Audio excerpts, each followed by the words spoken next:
Good day everyone, I am Garba Salinas. Today let's discuss about Lesson 1, Living things depend on their environment for basic needs.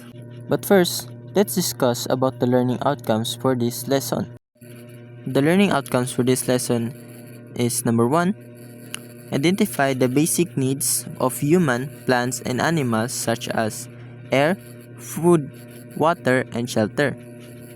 Number 2, explain how living things depend on the environment to meet their basic needs.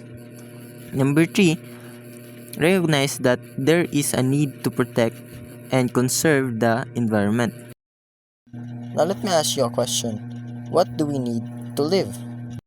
Now, not all things that we use are essentially for survival. Like for example, phones, TV, or other things that we use that are not essential for survival. The essential ones are air, water, oxygen, food, and shelter. Now, these things are essential because they help us survive. Now, let us find out more about the basic needs for survival. Now, let's do an activity where you would figure out what would be the essential thing that would be needed in order for it to survive. Now, here is the question. What do humans, animals, and plants need to live? So here is the first problem. The number 1 is a cell phone, and number 2 is a cup of water. Now, which one is the essential for surviving? If your answer is number 1, it is very wrong. The right answer for this is number 2, because water rehydrates humans and animals and plants. Now, how about this one? If your answer is number 2, it is very wrong. The right answer for this one is number 1, because fish need water to survive. Now here is the last one, which is this is a plant. Now the right answer for this is 1, because the plants need sunlight in order for it to live. Now here is the last question, which is how do living things depend on their environment? The first thing is the source of resources.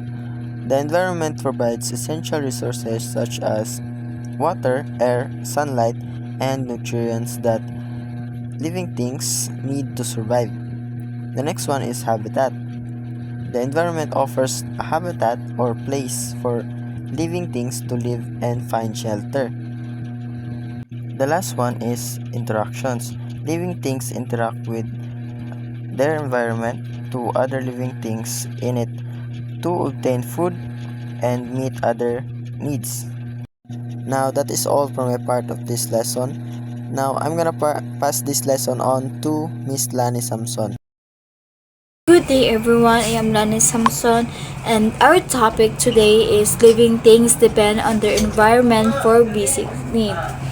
So we're going to know how essential elements from the environment support the survival of living organisms. It emphasizes the interdependence between living things and their surroundings. So basic needs to live. Living things require basic needs to perform life processes. These needs are obtained from the environment. So basic needs, just like we need food and water. All living organisms, plants, animals, even tiny bacteria have essential requirements. These needs fuel everything they do: growing, moving, reproducing, and staying alive. They get it from their environment, the air, water, soil, and other living things around them. Think of it like this. A plant needs sunlight from the environment to make food, a life process. A fish needs oxygen from the water, environment, to breathe life process. It's all connected.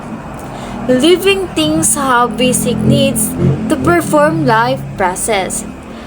These needs are derived from the environment. So now let's discuss the needs of humans. Water.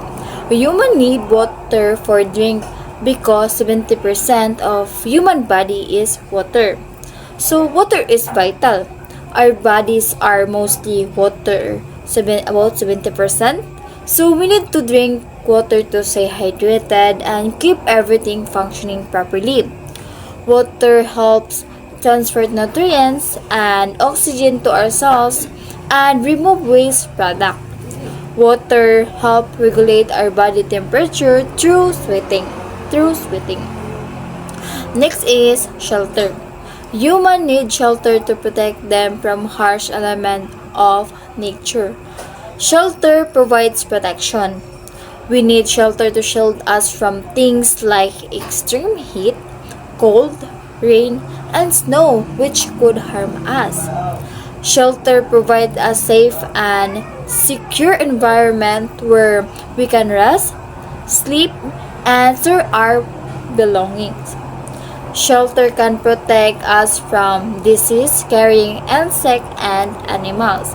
So water and shelter are basic necessities that are essential for our survival and well-being. Next is needs of animals. First is oxygen. Animals take in oxygen from the air. So animals need it from the air to breathe and live. Animals need oxygen for the cellular respiration, which is the process that converts food into energy. Next is food. Animals get energy from food that they eat.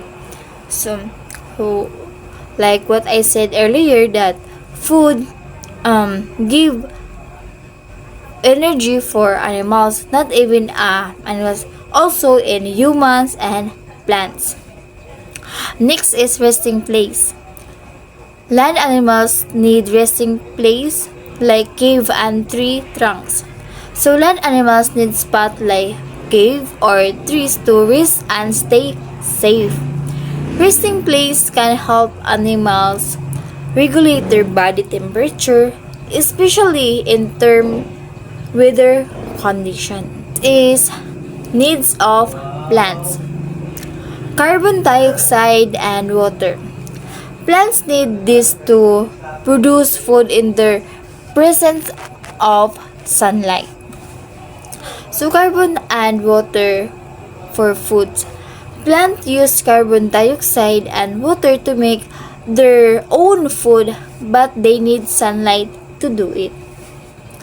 Next is nutrients. Plants grow in the soil, water, or air because there are nutrients and other substances that they need to live.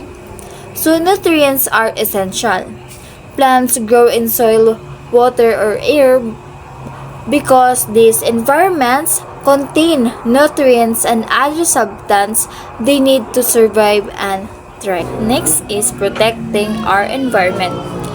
The earth is affected by natural disasters such as volcanic eruption, earthquakes, flood, and landslide which deplete essential resources.